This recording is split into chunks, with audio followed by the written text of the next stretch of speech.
है गाइस, मैं फिर से लेके आ चुका हूँ परमानेंट फेस रिवील का पार्ट 3 लेके। तो आप लोग बहुत ही एक्साइटेड है ना पार्ट 3 के लिए। तो आप लोगों ने बहुत सारे लोगों ने मेरे को कमेंट में बताया नेक्स्ट पार्ट, तो मैं नेक्स्ट पार्ट लेके आ गया हूँ। आप लोग जितने भी सारे व्यूवर्स हो प्लीज़ लाइक सब्सक्राइब करो। आप लोगों का लाइक सब्सक्राइब मेरे को मोटिवेशन देता है। तो आप लोग जल्द से जल्द जितने भी व्यूवर्स हो प्लीज़ लाइक एंड सब्सक्राइब कर लो प्लीज़। तो मैं ज़्यादा बकवास ना करते हुए स्टोरी को स्टार्ट करता हूँ। तो पिछले पार्ट के आखिर में हम लोगों ने देखा था जे हमारे मिस्सू और मिस सुमेरे एक दूसरे को मतलब मिस्सू सुमेरे को एक प्यारा सा गुलदस्ता देता है और सुमेरे भी मिस सुमेरे के लिए मतलब मिस सुमेरे भी मिस्सू के लिए एक प्यारा सा केक बना के ले गया था। तो उन दोनों ने एक दूसरे मतलब मिस्सू सुमेरे से माफ़ मांगती है और सुमेरे भी माफ़ कर देती है। तो ऐसे ही उन दोनों अपने घर भी पहुंचते हैं। तो सुमेरे अपने रोबोट को दिखाती है जो कितना प्यारा सा गुलदस्ता मिस्सू ने दिया है और मिस्सू के रोबोट ने भी कुछ बताया था। तो वो सब मैं अगर डिटेल्स में बताने जाऊंगा तो आप लोग को स्टोरी ख़त्म ही हो जाएगा, मतलब ये पार्ट ख़त्म ही हो जाएगा। तो पिछले पार्ट को नहीं देखा है तो मैं डिस्क्रिप्शन में लिंक दे दूँगा, वहाँ से चेकआउट कर लेना, वो आपको पता चल जाएगा पिछले पार्ट में क्या हुआ है। तो अभी इस पार्ट को मैं स्टार्ट करता हूँ। तो हम लोग देखते हैं स्टोरी के स्टार्टिंग में ही एयरपोर्ट का सीन दिखाता है। तो वो लेडी और दो लेडी का हस्बैंड एयरपोर्ट पे आ गए थे। तो कुछ बंदे ने मेरे को पिछले चैनल पे मतलब दो तीन मतलब सब्सक्राइबर ने मेरे को पहले ही बता दिया वो दोनों कौन है। तो आप लोग एकदम सही गेस किया है, वो दोनों और कोई नहीं है, मिस्सू और मिस्सू मेरे का सॉरी गलत बोला, मिस सुमेरे के ही मॉम डैड थे। तो मैं अभी वो लेडी और नहीं बोलूँगा, मिस सुमेरे की मॉम और मिस सुमेरे के डैड दोनों आ गए थे एयरपोर्ट पर। वो दोनों क्या करते हैं, सीधा मिस सुमेरे के पास आ जाते हैं। तो आके वो लोग मिस सुमेरे के पास मतलब बेल बजाते हैं। तो सुमेरे अभी अभी नींद से उठी थी, मतलब वो लोग सुबह की फ़र्स्ट फ्लाइट लेके आ गए थे। तो आज सुमेरे का मतलब छुट्टी था, सुमेरे ने आज छुट्टी लिया हुआ था। तो सुमेरे दरवाज़ा खोल के एकदम शॉक्ड हो जाती है, मॉम डैड आप? तो सुमेरे की मॉम बोलती है हाँ बेटी हम लोग। तो सुमेरे क्या करते अपने मॉम और डैड दोनों को एक साथ गले लगा लेती है। तो सुमेरे के मॉम डैड भी अपनी बेटी को गले लगा लेती है और वो लोग भी बहुत खुश होते हैं और सुमेरे भी बहुत खुश, बिकॉज़ वो लोग बहुत सालों के बाद सुमेरे से मिल रहे थे और सुमेरे भी अपने मॉम डैड से कई सालों से नहीं मिली। तो सुमेरे बोलते हैं मॉम डैड आप लोग आ रहे हैं तो मेरे को बताना चाहिए था ना, मैं आपको एयरपोर्ट पे लेने चली जाती। तो सुमेरे की डैड बोलती है ये तो तुम्हारे लिए सरप्राइज़ था। तो सुमेरे बोलती है थैंक यू मॉम डैड। तो सुमेरे के मॉम डैड बोलते हैं हाँ। तो वो लोग अंदर आ जाते हैं। तो सुमेरे के मॉम बोलती है बेटी तुम कैसी हो, बहुत दिनों से हम लोगों को कॉल भी नहीं किया। तो मिस सुमेरे बोलती है हाँ मॉम थोड़ा काम में बिज़ी हो गई थी इसीलिए। तो सुमेरे की मॉम की बात सुन के मिस सुमेरे बोलती है मेरा तो ठीक है, आप लोगों ने भी तो मेरे को एक बार भी कॉल नहीं किया। तो सुमेरे की मॉम डैड बोलती है हम तो कॉल करते बट हम लोग भी काम में बिज़ी हो गए थे। तो ये बोल के वो लोग भी हंसने लगते हैं, सुमेरे भी। तो सुमेरे अपनी मॉम के साथ बहुत सारी बातें करती है, अपने डैड के साथ भी। तो सुमेरे के डैड कुछ गिफ्ट भी लेके आई थी सुमेरे के लिए। तो सुमेरे बोलती है थैंक यू डैड, और ऐसे ही वो लोग बात करने लगते हैं। तो मिस सुमेरे के डैड बोलते हैं कि हम लोग एक काम की वजह से आए हैं। तो सुमेरे बोलते हैं कौन सा काम? तो सुमेरे की बात सुन के सुमेरे की मॉम बोलते हैं हम लोग अपने बचपन की दोस्त से मिलने आए हैं और हमको पता चला है वो लोग जापान में रहते हैं। तो सुमेरे की मॉम बोलती क्या? सुमेरे की मॉम की बात सुन के सुमेरे बोलते क्या आप दोनों की बचपन की दोस्तों से मिलने आए हो? तो सुमेरे के डैड बोलते हैं हाँ हम लोग एक काम से भी आए हैं। तो हम लोग सोचा जापान जा रहे हैं तो अपनी बेटी से भी मिल लेंगे और अपने दोस्त लोगों से भी मिल लेंगे। तो सुमेरे बोलती अच्छा आप दोनों मेरे से नहीं अपने दोस्त से मिलने आए हो, यही ना, ये बोल के सुमेरे गुस्सा होने लगती है। तो सुमेर के डैड बोलते अरे अरे बेटी ऐसी बात नहीं है, हम तुमसे भी मिलने आए और हमारे दोस्त से भी। तो सुमेर बोलते जाओ, मैं अब तुम लोगों से बात नहीं करूँगा आप दोनों से। तो सुमेर के डैड बोलते अरे मेरी गुड़िया नाराज़ हो गई मेरे से। तो सुमेर बोलते मैं अभी बच्ची नहीं हूँ जो आपकी ये सब बातों से मान जाऊँगी। तो सुमेर के डैड बोलते तो क्या करना पड़ेगा मेरी बेटी को मनाने के लिए। तो सुमेर की रोबोट मतलब सुमेर बोलती है कुछ नहीं, मुझे कुछ नहीं चाहिए। तो सुमेर की मॉम बोलती है अच्छा मेरी बेटी को कुछ नहीं चाहिए। तो सुमेर बोलते नहीं। तो ये बोल के सुमेर नाराज़ होते थे। तो सुमेर के डैड बोलते छोड़ो, ये अगर नाराज़ है तो होने दो, कब तक नाराज़ रह पाती है हम दोनों से। यही सुमेर के डैड अपने मॉम से मतलब सुमेर की मॉम से बोलती है। तो वो दोनों बोलते तो चल बेटी क्या तुम हमारे साथ जाना पसंद करोगे हमारे दोस्त के घर। तो सुमेर नाराज़ तो थी बट अपने मॉम के कहा मतलब मॉम की कहना कैसे भी टाल सकती है। तो ये बात सुनने के बाद सुमेर बोलती हाँ मैं चलूँगी। तो ये बोलने के बाद हमारा सुमेर जो है वो मतलब अपने मॉम डैड के साथ कार में बैठ के निकल जाती है मिस सुमेर के मॉम डैड मतलब मिस सुमेर अपने मॉम डैड के साथ उन लोगों के दोस्त से मिलने। तो वो लोग कार में जाने लगते हैं। तो तभी मिस सुमेर का बैज बजने लगती है। तो मिस सुमेर के फ़ोन बैज बजने लगती है। तो सुमेर की डैड बोलती ये कैसी आवाज़ है। तो सुमेर अपने बैज को साइलेंट कर लेती है। तो तभी वो लोग रास्ते से जाते जाते देखते हैं एक बिल्डिंग में आग लग गई है और ये आग बहुत ही भयंकर आग। तो ये देख के सुमेर के मॉम डैड बोलती अरे इस बिल्डिंग में तो आग लग गई। तो सुमेर मन में सोचती है अच्छा इसीलिए मेरा बैज बच रहा है, लगता है इधर मेरे को जाना पड़ेगा बट मैं तो अपनी रोबोट को भी अपने साथ में ले आनी है, अपने मन में सोचती है।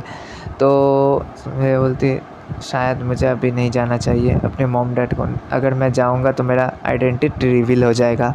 तो ऐसा ही सुमेर अपने मन में बोलती है। तो सुमेर कुछ नहीं कर पाती। तो सुमेर देख रही थी। तो सुमेर के मॉम डैड बोलते रुको। तो वो लोग भी अपने कार खड़े करके यहाँ देख रहे थे। तो उधर हमारे परमैन आ गया था। तो इधर पायन और बॉबी भी आए नहीं थे अभी तक। तो पायन को परमैन कॉल किया था। तो पायन भी बोल रहे थे मैं आ रहा हूँ। तो बॉबी भी बोला था आ रहा हूँ। तो वो लोग टाइम से नहीं पहुँचे। तो परमैन अकेला ही इधर सब कुछ कर रहा था। तो सुमेर के मॉम और डैड बोलती ये तो वही मशहूर परमैन है ना जो हर समय न्यूज़ में आता रहता है। तो सुमेर बोलते हाँ ये वही मशहूर परमैन है और ये सुपर हीरो है हमारे यहाँ का, ये बहुत ही अच्छा है। तो सुमेर के डैड बोलते वाओ मैंने तो कभी इसको सामने से नहीं देखा, आज देख रहा हूँ, कितना मेहनती लड़का है ये।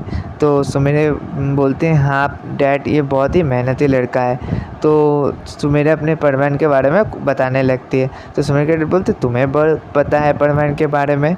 सुमेर की मॉम बोलती है हाँ इसको पता है ना, ये तो उसके साथ फ़ोटो भी खिंचाती है, तुमको पता है मैंने एक बार न्यूज़ में देखा था ये परमैन के साथ फ़ोटो खिंचा रही थी और परमैन को एक की बोलने ही वाली थी। तो तभी सुमेर अपनी मॉम की मुंह बंद कर देता है बिकॉज सुमेर पता चल गई थी मतलब सुमेर की मॉम क्या बोलने वाली थी, बिकॉज सुमेर की मॉम इससे पहले भी परमैन से मिली थी। तो सुमेर की मॉम बोलती सुमेर के डैड बोलती क्या बताओ। तो सुमेर बोलती कुछ, सुमेर की मॉम बोलने से पहले सुमेर बोलती कुछ नहीं। तो सुमेर की मॉम का हाथ सुमेर हटाती है जब। तो सुमेर की मॉम बोलती मैं इस परमैन से पहले भी मिली थी और ये मेरी बेटी का अच्छी तरह से बहुत ख्याल भी रखता है। तो सुमेर के डैड बोलते अच्छा इसी वजह से ही तो मेरी बेटी को मेरी याद नहीं आती। तो ये बोल के सुमेर ब्लश करने लगती है। तो सुमेर के डैड बोलते अच्छा तो सुमेर कभी मुझे इससे मिलवाना। सुमेर के मॉम भी बोलती है हाँ मैं तो उससे बहुत दिन हो गए नहीं मिली, तुम फिर इसको बुलाना मेरे घर, हमारे घर, मैं भी इससे मिलना चाहती हूँ बहुत। तो बहुत दिनों से मिली नहीं ना। तो सुमेर बोलती ठीक है मॉम मैं बुला लूँगी। तो ये बोल के वो लोग वहाँ से निकल जाते हैं। मतलब सुमेर की मॉम और सुमेर कार लेके बोलते हैं अभी चलो यार यहाँ परमैन को देख के क्या फ़ायदा। तो सुमेर कि डैड बोलते हैं हाँ चलो ये मदद करने दो इन लोगों को। तो ये बोल के वो लोग वहाँ से कार लेके निकल जाते हैं। तो सुमेरे सोचती है परमान को अकेला छोड़ना सही नहीं था, क्या करूँ, अपनी डोबल को भी मैं इधर साथ में लेके नहीं आई। और सुमेरे यही सोच रही थी परमान काश ठीक है होता। तो मिस्सो उधर अकेला अकेला काम कर रहा था। तो कुछ ही देर में पायान और बोबी भी आ जाते हैं। तो वो लोग बहुत ही जल्दी जल्दी काम ख़त्म कर लेते हैं और बिल्डिंग का आग बुझ भी जाता है बहुत ही जल्दी, ज़्यादा कुछ नहीं हुआ था। तो ये देख के परमान बोलता है ये पाको अभी तक क्यों नहीं आई। तो पायन बोलता है मैंने भी कॉल किया। तो बूबी बोलते हैं विकी विकी विकी मैंने भी किया। तो परमान बोलता है छोड़ो, लगता है कोई सी काम में फंस गई है होगी। तो ये बोल के परमान बोलता है ठीक है पायन बूबी हम चलते, हमारा काम हो गया, ज़्यादा कुछ नहीं था। तो ये बोल के परमान भी निकल जाता है। परमान आज पाको के ऊपर गुस्सा नहीं होता, बिकॉज परमान तो कल के पाको की बिहेवियर देख के परमान बहुत ही ज़्यादा इम्प्रेस हुआ था और परमान के अंदर भी पाको के लिए थोड़ा थोड़ा फीलिंग्स आ गया था। तो इसलिए पाको के ऊपर परमान गुस्सा नहीं था। तो परमान ऐसे ही बोल के अपने घर की तरफ जाने लगता है। तो हम लोग देखते हैं मिस्सू मेरे के मॉम डैड मिस्सू के घर के सामने अपने कार रोक देते। तो सुमेरे बोलती है ये घर। तो सुमेरे की बात सुन के सुमेरे के मॉम डैड बोलते क्या तुम यहाँ पहले भी आ चुके हो। तो सुमेरे बोलती है एक्चुअली मॉम ये मैं इस घर में आ चुकी हूँ और यहाँ ये तो मित्सुओ का घर है। तो सुमेरे के मॉम बोलती क्या ये मित्सुओ कौन है। तो सुमेरे बोलती है वो मित्सुओ परमान का बहुत अच्छा दोस्त है और वो मेरा भी दोस्त है। तो ये बात सुन के सुमेरे की मॉम बोलती क्या तुम्हारा एक दोस्त भी है परमान की तरह। तो परमान बोलता है परमान की बात होने के बाद सुमेरे बोलती है हाँ मॉम ये मित्सुओ का घर है और मैं यहाँ आ भी गई हूँ। तो ये सब बोलते बोलते सुमेरे के डैड बोलते चलो पहले अंदर चलते हैं, बाद में ये सब सुन लेंगे। तो ये बोलने के बाद सुमेरे के मॉम और सुमेरे उतर जाती है। तो उतरने के बाद जब दरवाजे को बेल बजाती है तो मिस्सो की मॉम बाहर से अंदर से बोलते हैं आ रही हो। तो ये बोल के जब दरवाज़ा खोलती है तो वो देख के एकदम शॉक्ड हो जाती है। तो सुमेरे की मॉम को देख के एकदम शॉक्ड होती है, बोलते तुम। सुमेरे की मॉम बोलते हैं हाँ मैं। तो ये बोल के दोनों एक साथ गले मिल जाते हैं। तो सुमेरे की मॉम बोलती तुम इतने सालों तक कहाँ थी दोस्त। तो उधर से वो भी बोलते हैं ये बात तो मुझे बोलना चाहिए, तुमने अपने दोस्त को एक बार भी कॉल भी नहीं किया जब से तुम इधर शिफ्ट हुए हो। तो ये बात सुनने के बाद ये मिस्सो के मॉम बोलते हैं अरे क्या ये बताओ मेरा तो तुम्हारा नंबर भी नहीं था जो मैं तुम लोगों के साथ कॉल करूँ। तो मिस्सो इन दोनों की बात ऐसे होते होते तो मेरे के डैड बोलते क्या हम लोग अंदर नहीं आएंगे क्या, तुम इधर सारी बात कर लोगे। तो ये बोलने के बाद सुमेरे के डैड की ये बात सुनने के बाद मिस्सो की मॉम बोलती है हाँ हाँ क्यों नहीं, तुम लोग पहले अंदर आओ। और सुमेरे आप यहाँ क्या कर रही है। सुमेरे को वो देखती है। तब मिस्सो की मॉम की बात सुन के सुमेरे बोलती एक्चुअली आंटी ये मेरी ही मॉम डैड है। तो सुमेरे के बात सुन के मिस्सो की मॉम बोलती क्या ये तुम्हारे मॉम डैड है। तो सुमेरे की मॉम बोलती हाँ ये मेरी बेटी है, तुम दोनों एक दूसरे को जानते हो पहले से। तो सुमेरे की मॉम की बात सुन के मिस्सो की मॉम बोलते हैं हाँ मैं तो जानती हूँ, ये पहले भी मेरे घर आ चुकी है। तो ये बात सुनने के बाद बोलते हैं हाँ इसने भी बोला ये तुम्हारे घर पहले भी आ चुकी है। तो ये बात बोलने के बाद मिस्सो की मॉम बोलती है पहले तुम लोग अंदर आओ फिर हम लोग बात करते हैं। तो मिस्सो की मॉम उन लोगों को अंदर रूम में ले जाती है और बैठाती है। तो मिस्सो की मॉम जब उन लोगों को बैठाती है तो मिस्सो मेरे के डैड बोलते हैं ये सुआ कहाँ पे है। तो बोलते मिस्सू की मॉम जी वो अभी ऑफिस में है, मैं उनको कॉल करके जल्दी बुला लेता हूँ। तो मिस्सू मेरे के डैड बोलते नहीं नहीं, मैं उससे मिलने अभी ऑफिस चला जाता हूँ। तो मिस्सू की मॉम बोलती इतनी तकलीफ़ की ज़रूरत नहीं, मैं उनको कॉल करूँगा तो वो जल्दी आ जाएगी। तो बोलती नहीं, मैं उससे जाके सरप्राइज़ देना चाहता हूँ। तो ये बोल के मिस्सू मेरे के डैड वहाँ से निकल जाते हैं अपने कार लेके मिस्सू के डैड से मिलने। तो अभी मिस्सू मेरे की मॉम और मिस्सू की मॉम बैठी हुई है और हमारा पडमैन भी उड़ते उड़ते आज चला आता है। बिकॉज़ हमारा पडमैन अपने घर के मतलब अपने रोबोट को बोला था घर को देखभाल करने के लिए, और रोबोट ऊपर ही अपना मतलब कॉमिक बुक पढ़ रहा था। तो रोबोट को इसके बारे में पता ही नहीं है घर के अंदर कौन आया है। तो इसी के साथ मैं आज का पार्ट यही ख़त्म करता हूँ। स्टोरी आगे बहुत ही मज़ेदार है, तो आप लोग को ऐसे ऑसम स्टोरी देखने के लिए मेरे चैनल पे बने रहना चाहिए, और इसका पार्ट 5 मैं जल्दी लेके आऊँगा। स्टोरी कैसी लग रही है मेरे को कमेंट में बताना, और आप लोग जल्द से जल्द मेरा 50 सब्सक्राइबर पूरे करो तो मैं एक अच्छा ऑसम मूवी भी अपलोड करूँगा। वो मूवी बहुत ही बेहतरीन मूवी होगा। तो मूवी के लिए जल्द से जल्द चैनल को सब्सक्राइब करो, और चैनल पे कहीं से भी नहीं तो सब्सक्राइब कर देना। Okay, bye bye, tata, see you guys।